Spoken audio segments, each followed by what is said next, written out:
নমস্কাৰ বন্ধু বান্ধৱীসকল, মই আজি প্ৰথমবাৰৰ কাৰণে বৰালি মাছৰ ৰেচিপি এটা দিবলৈ লৈছোঁ। চাওকচোন আপোনালোকে কেনেকুৱা হয়। এয়া তেল দিবলৈ লৈছোঁ, ফ্ৰাই কৰি ল'বলৈ। তেল দিছোঁ। কেৰাহীখন গৰম হ'লেই তেলখিনি, এতিয়া মই বৰালি মাছ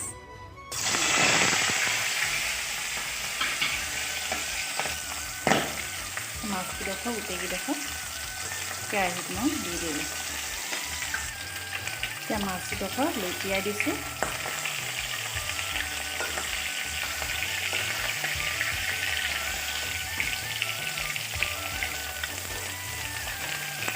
যিহে ফুটিছে,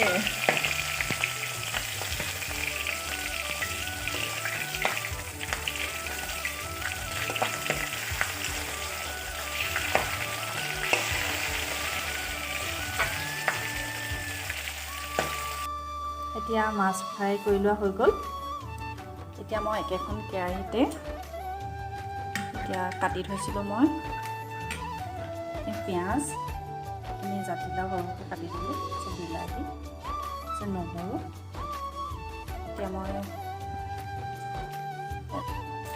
কাটি থোৱা পিঁয়াজখিনি কেৰাহীত দি দিলোঁ। তলত ভাজি আছোঁ।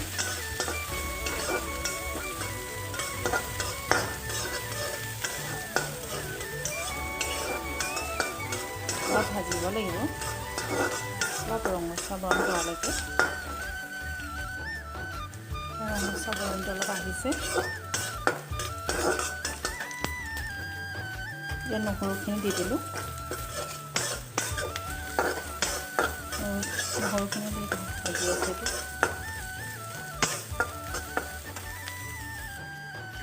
এতিয়া অলপ হালধি দি দিছোঁ।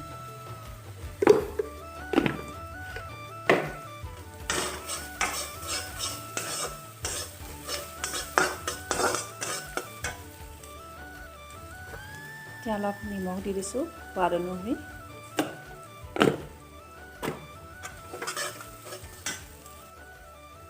ইয়াত কাটি থোৱা জাতিলাওখিনি দি দিছোঁ। এতিয়া জাতিলাওখিনি অলপ সিজাৰ পাছত বিলাহীটো দি দিম।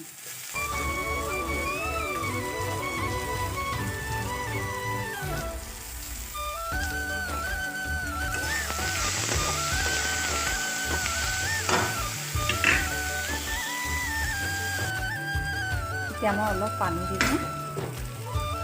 অলপ জাতিলাওখিনি অলপ সিজিব।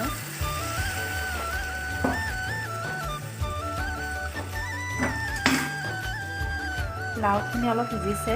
মই এতিয়া ফ্ৰাই কৰি থোৱা বৰালি মাছকেইডোখৰ দি দিছোঁ।